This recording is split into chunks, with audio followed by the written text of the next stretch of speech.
Assalamualaikum warahmatullahi wabarakatuh. Mohon izin pembina, mohon izin rekan-rekan. Kami dari kelompok 4 yang beranggotakan saya Al-Fatah Arya Ehwani, NPT 41210076. Dan saya Muhammad Nabil Khairullah, NPT 41210083. Dan saya Taufian Nugrasi Nuraya, NPT 41210089. Mohon izin, di sini kami akan mempresentasikan mengenai Islam dan nasionalisme.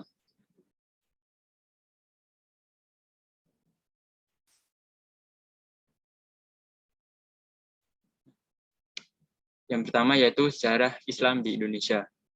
Sejak zaman prasejarah, penduduk kepulauan Indonesia dikenal sebagai pelayar-pelayar yang sanggup mengarungi lautan lepas.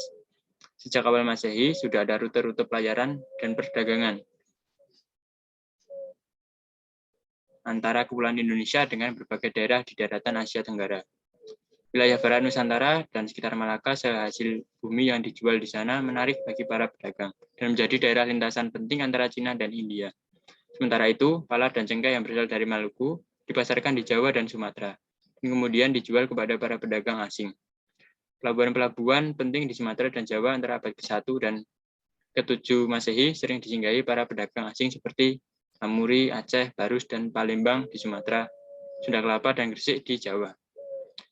Pedagang-pedagang Muslim asal Arab, Persia, dan India juga ada sampai kepulauan Indonesia untuk berdagang sejak abad ke-7 Masehi. Ketika awal pertama kali berkembang di Timur Tengah, Malaka jauh sebelum ditaklukan Portugis, tahun 1511 merupakan pusat utama lalu lintas perdagangan dan pelayaran. Melalui Malaka, hasil hutan dan rempah-rempah dari seluruh pelosok Nusantara dibawa ke Cina dan India, terutama Gujarat yang melakukan hubungan dagang langsung dengan Malaka pada waktu itu. Proses masuknya agama Islam ke Nusantara tidak berlangsung secara revolusioner, cepat dan tunggal, melainkan berevolusi, lambat laun, dan sangat beragam. Menurut para sejarawan, teori-teori tentang kedatangan Islam ke Indonesia dapat dibagi menjadi 1. Teori Mekah mengatakan bahwa proses masuknya Islam ke Indonesia adalah langsung dari Mekah atau Arab. Proses ini berlangsung pada abad pertama Hijriah atau abad ke-7 Masehi. Tokoh yang memperkenalkan teori ini adalah Haji Abdul Karim Amrullah atau Hamka, salah seorang ulama sekaligus sastrawan Indonesia.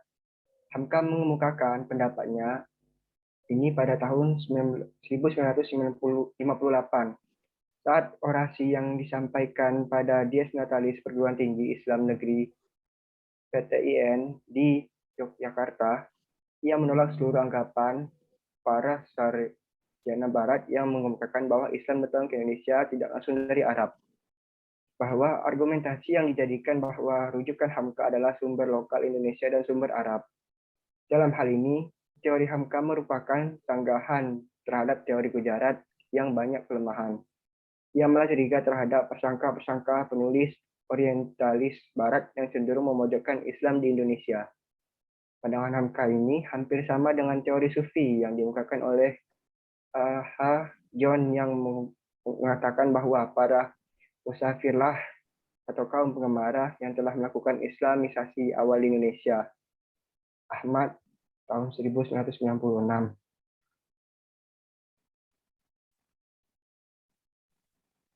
Yang kedua, teori Gujarat mengatakan bahwa proses kedatangan Islam ke Indonesia berasal dari Gujarat pada abad ke-7 Hijriah atau abad ke-13 Masehi. Gujarat ini terletak di India bagian barat, berdekatan dengan Laut Arab. Tokoh yang mensosialisasikan teori ini kebanyakan adalah sarjana dari Belanda. Sarjana yang pertama mengemukakan teori ini adalah J. Piznapel dari Universitas Leiden pada abad ke-19. Menurutnya, orang-orang Arab bermazhab Syafi'i telah bermukim di Gujarat dan Malabar sejak awal Hijriah atau sekitar abad ke-7 Masehi. Namun, yang menyebarkan Islam ke Indonesia menurut Piznapel bukanlah dari orang Arab langsung, melainkan pedagang Gujarat yang telah memeluk Islam dan berdagang ke dunia timur termasuk Indonesia. Yang ketiga, yaitu teori Persia. mengatakan bahwa proses kedatangan Islam ke Indonesia berasal dari daerah Persia atau Parsi, yang kini dinamakan Iran. Pencetus dari teori ini adalah Husein Jayadiningrat, sejarawan asal Banten. Dalam memberikan argumentasinya, Husein lebih menitikberatkan analisanya pada kesamaan budaya dan tradisi yang berkembang antara masyarakat Parsi dan Indonesia. Tradisi tersebut antara lain tradisi merayakan 10 Muharram atau Asyura sebagai hari suci. Kaum Syiah atas kematian Husain bin Ali, cucu Nabi Muhammad, seperti yang berkembang dalam tradisi tabut di Pariaman, Sumatera Barat. Istilah tabut atau keranda diambil dari bahasa Arab yang ditranslasi melalui bahasa Parsi. Tradisi lain adalah ajaran mistik yang banyak kesamaan. Misalnya antara ajaran Syekh Siti Jenar dari Jawa Tengah dengan ajaran Sufi Al-Hallaj dari Persia. Bukan kebetulan keduanya mati dihukum oleh penguasa setempat karena ajaran-ajarannya dinilai bertentangan dengan ketauhidan Islam dan membahayakan stabilitas politik dan sosial. Alasan lain yang dikemukakan Husein yang sejalan dengan teori Mokuita, yaitu ada kesamaan seni kaligrafi pahat pada batu-batu nisan yang dipakai di kuburan Islam awal di Indonesia. Kesamaan lain adalah bahwa umat Islam Indonesia menganut mazhab Syafi'i, sama seperti kebanyakan Muslim di Iran. 4. Teori Cina. Bahwa proses kedatangan Islam ke Indonesia, khususnya di Jawa, berasal dari para perantau Cina. Orang Cina telah berhubungan dengan masyarakat Indonesia jauh sebelum Islam dikenal di Indonesia. Pada masa Hindu-Buddha, etnis Cina atau Tiongkok telah berbaur dengan penduduk Islam, terutama melalui kontak dagang.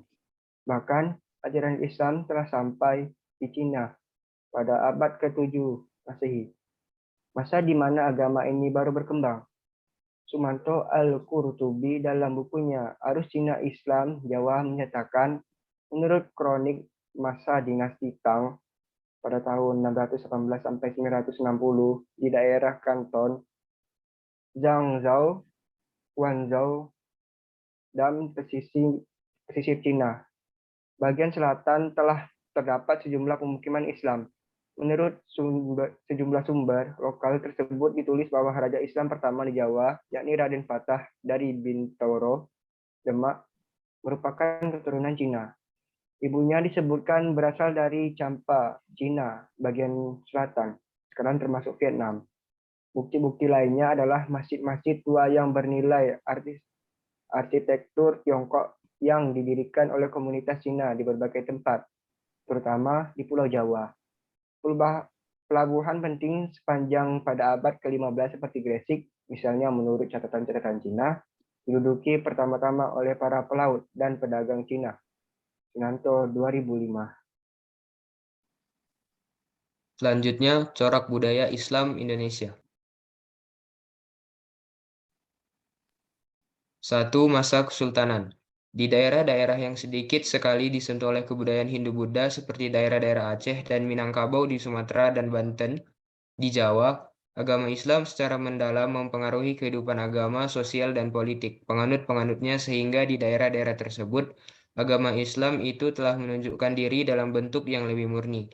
Di Kerajaan Banjar dengan masuk Islamnya Raja, perkembangan Islam selanjutnya tidak begitu sulit karena Raja menunjangnya dengan fasilitas dan kemudahan-kemudahan lainnya dan hasilnya membawa kepada kehidupan masyarakat Banjar yang benar-benar bersendikan Islam. Secara konkret, kehidupan keagamaan di Kerajaan Banjar diwujudkan dengan adanya mufti dan qadi atas jasa Muhammad Arsyad Al-Banjari yang ahli dalam bidang fikih dan tasawuf. Dengan keunggulan-keunggulan tersebut, tergeraklah petinggi dan penguasa kerajaan untuk memeluk agama Islam. Bila penguasa memeluk agama Islam serta memasukkan syariat Islam ke dalam daerah kerajaannya, rakyat pun akan masuk agama tersebut dan akan melaksanakan ajarannya. Begitu pula dengan kerajaan-kerajaan yang berada di bawah kekuasaan. Kedua, yaitu masa penjajahan. Di tengah-tengah proses transformasi sosial yang relatif damai itu, datanglah pedagang-pedagang barat, yaitu Portugis, kemudian Spanyol, disusul Belanda dan Inggris. Tujuannya adalah menaklukkan kerajaan-kerajaan Islam Indonesia di sepanjang pesisir Kepulauan Nusantara ini. Pada mulanya, mereka datang ke Indonesia hanya untuk menjalinkan hubungan dagang karena Indonesia kaya akan rempah-rempah.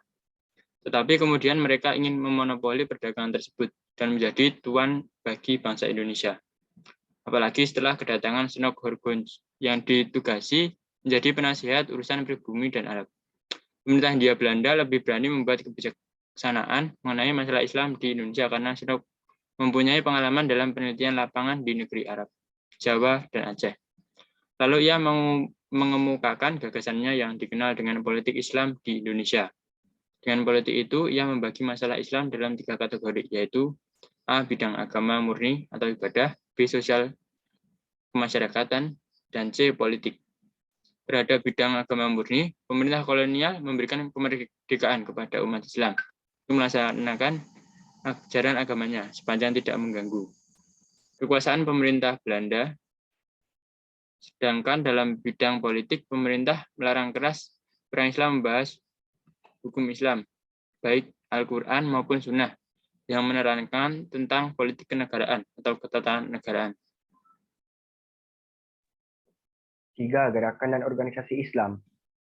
Akibat dari resep politik Islamnya, Snork Horgones itu menjelang permulaan abad 20, umat Islam Indonesia yang jumlahnya semakin bertambah mendapat 3 tayangan dari pemerintah Hindia Belanda, yaitu politik divide et impera, politik penindasan dengan kekerasan, dan politik menjinakkan melalui asosiasi. Namun, ajaran Islam pada hakikatnya terlalu dinamis untuk dapat dijadikan itu saja. Dengan pengalaman tersebut, orang Islam bangkit dengan menggunakan taktik baru, bukan dengan perlawanan fisik, tetapi dengan membangun organisasi. Oleh karena itu, masa terakhir kekuasaan Belanda di Indonesia ditandai dengan tumbuhnya kesadaran berpolitik bagi bangsa Indonesia. Sebagai hasil perubahan-perubahan sosial dan ekonomi, dampak dari pendidikan Barat, serta gagasan-gagasan aliran pembaruan Islam di Mesir. Akibat dari situasi ini, timbullah perkumpulan-perkumpulan politik baru dan muncullah pemikiran-pemikiran politik yang sadar diri. Karena persatuan dalam syarikat Islam itu berdasarkan ideologi Islam, yakni hanya orang Indonesia yang beragama Islamlah yang dapat diterima dalam organisasi tersebut.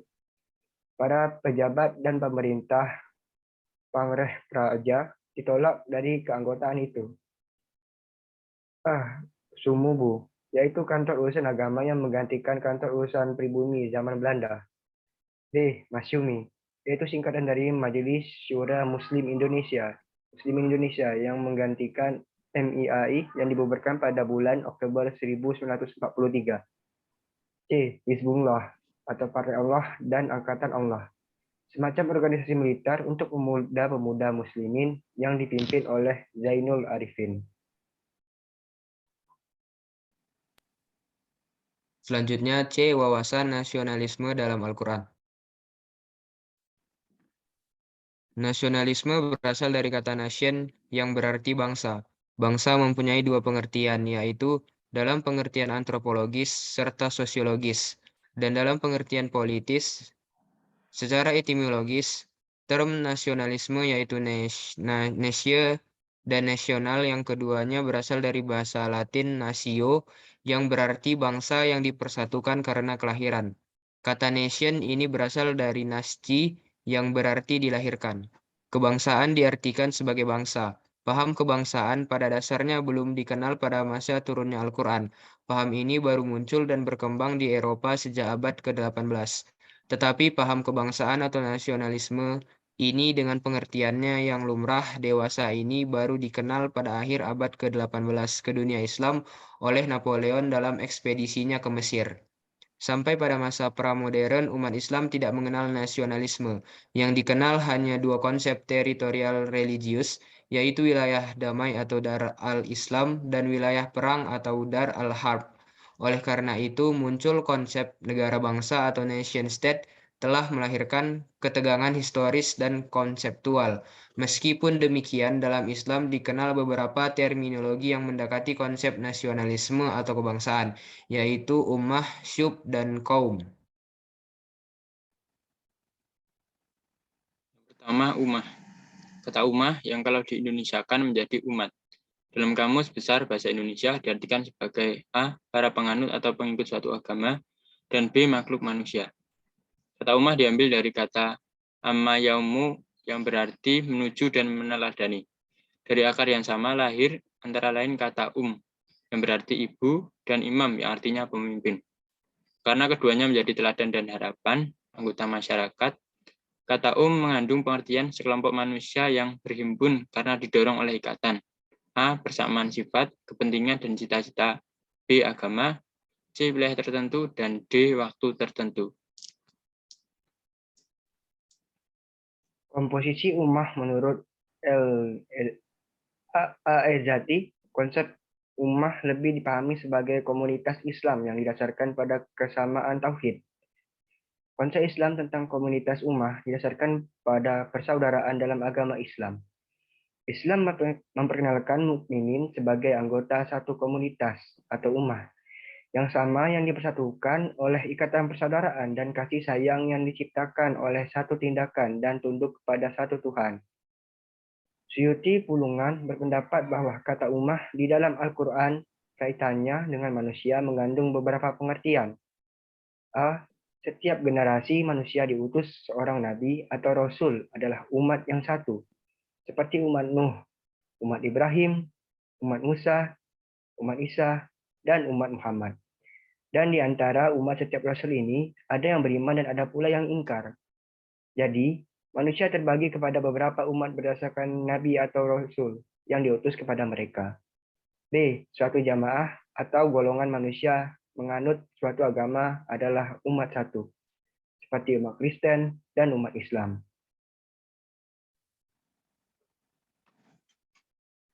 C. Suatu jamaah manusia dari berbagai golongan sosial yang diikat oleh ikatan sosial yang membuat mereka bersatu dalam umat yang satu. Seluruh golongan atau bangsa manusia adalah umat yang satu. Sesuai dengan pasal 25 Piagam Madinah yang berbunyi, sesungguhnya Yahudi Bani Auf satu umat bersama orang-orang mukmin. Bagi kaum Yahudi, agama mereka, dan bagi orang Muslim agama mereka, termasuk sekutu-sekutu dan diri mereka, kecuali orang-orang yang berlaku zalim dan berbuat dosa atau berkhianat, karena sesungguhnya orang yang demikian hanya mencelakai diri dan keluarga. Dalam pasal tersebut, ummah yang dibentuk itu tidak hanya mencakup orang-orang mukmin saja, tetapi juga mencakup siapa saja yang mengikuti mereka dan bergabung dengan mereka. Kedua, syubhah, dan insyiab adalah istilah yang mempunyai arti bahwa bangsa manusia di planet bumi ini terbagi dalam berbagai cabang atau syubhah. Setiap cabang merupakan satu bangsa tersendiri. Artinya, mereka memisahkan diri dalam berbagai kelompok, dan kelompok itu merupakan cabang dari kumpulan manusia. Abdullah Yusuf Ali menerjemahkan syab dengan nation. Untuk membantu memahami kata syab dapat menggunakan dua pendekatan. Pertama, pendekatan prasejarah. Berdasarkan dua riwayat ayat Al-Quran yang menjelaskan tentang syab turun dengan berkenaan dengan persepsi masyarakat Arab tentang kemuliaan status sosial, berupa diskriminasi antara budak dan non-budak dalam kasus Bilal, dan berkenaan dengan tradisi masyarakat berupa keengganan untuk mengadakan perkawinan suku pada kasus wanita Baidah. Kedua, dengan pendekatan sistematis, ayat-ayat tersebut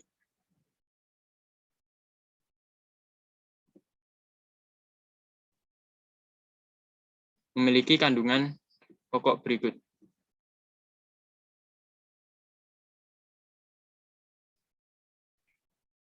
Seruan Allah kepada manusia secara universal bahwa Allah menciptakan manusia dari seorang laki-laki dan seorang perempuan. B. Konsekuensi logis dari penciptaan, yakni perkembangan dan penyebaran manusia menjadi syu'ub dan qabail. C. Sesuai dengan makna dasar kata syab, sebagaimana dikemukakan, manusia berkumpul pada satu rumpun keturunan tertentu dan tersebar ke berbagai kelompok sosial dan mereka diharapkan saling mengenal. D. Kemuliaan manusia ditentukan oleh tingkat ketakwaan. Berdasarkan kedua pendekatan di atas, dapat diartikan sebagai kelompok sosial yang besar yang memiliki tradisi atau berinteraksi satu dengan yang lain untuk saling mengenal dan menggunakan bahasa tertentu yang membedakan dari kelompok sosial lainnya. Menurut Ali Nurdin, dalam kajian sosiologis, syab dapat disamakan dengan kelompok sosial, khususnya yang diikat oleh kebudayaan yang sama.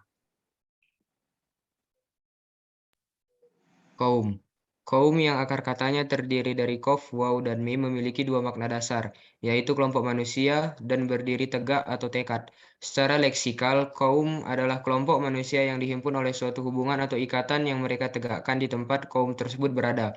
Berdasarkan hubungan makna dasar yang pertama dan kedua di atas, terma kaum berkonotasi sebagai kelompok manusia yang mengurusi suatu urusan tertentu. Adapun faktor terbentuknya kaum menurut Syahrur adalah bahasa, sebab baginya munculnya kaum itu bersamaan dengan bahasa sebagai media komunikasi antara pembicara dan pendengar. Dalam dimensi sejarah, nasionalisme menurut pemahaman Kiai selalu dikaitkan dengan lahirnya Piagam Madinah atau Mitsaqul Madinah yang oleh para ahli politik Islam seperti Montgomery Watt dan Bernard Lewis dianggap sebagai cikal bakal terbentuknya negara nasional atau nation state dan menempatkan Nabi Muhammad SAW tidak hanya sebagai pemimpin agama tetapi juga pemimpin negara.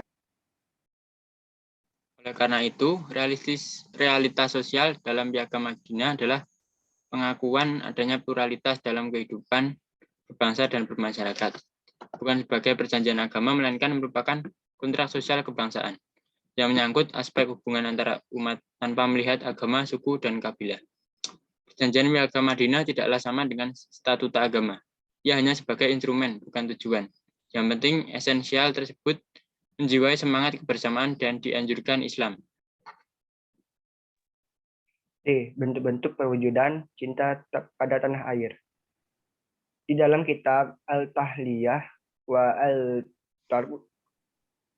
Al-Tarbiyah wa Al-Taj, Sayyid Muhammad mendefinisikan tanah air atau al-watan sebagai tanah di mana kita lahir dan tumbuh berkembang di sana, memanfaatkan tumbuhan dan binatang ternaknya, mencecap air dan udaranya, tinggal di atas tanah dan di bawah kolongan langitnya, serta menikmati berbagai hasil bumi dan lautnya sepanjang masa.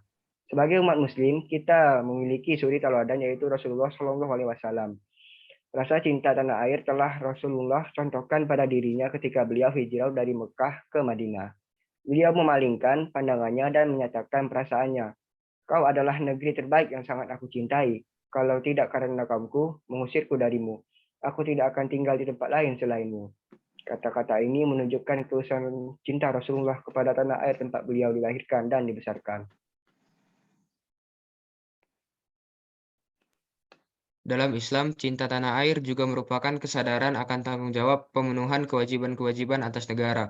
Rasulullah SAW dalam Piagam Madinah memutuskan bahwa semua warga negara adalah satu tangan atas yang lainnya, bahu-membahu melawan ancaman dan permusuhan atas tanah mereka, bekerja sama satu dengan yang lainnya untuk mewujudkan kepentingan mereka, menjaga darah, hak, dan kehormatan mereka. Kemuliaan cinta tanah air merupakan suatu yang wajar menurut agama, karena tujuannya adalah memakmurkan bumi sebagaimana dalam firman Allah Subhanahu wa taala yang artinya Dia telah menciptakan kamu dari bumi dan menjadikan kamu memakmurkannya.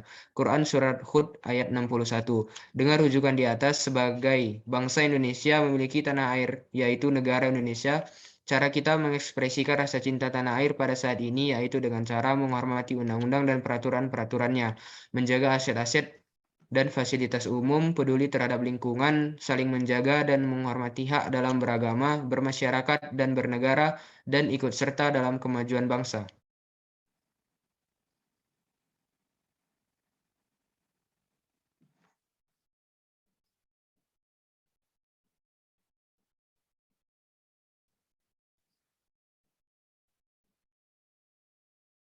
Sekian presentasi dari kelompok kami. Kami ucapkan terima kasih. Wassalamualaikum warahmatullahi wabarakatuh.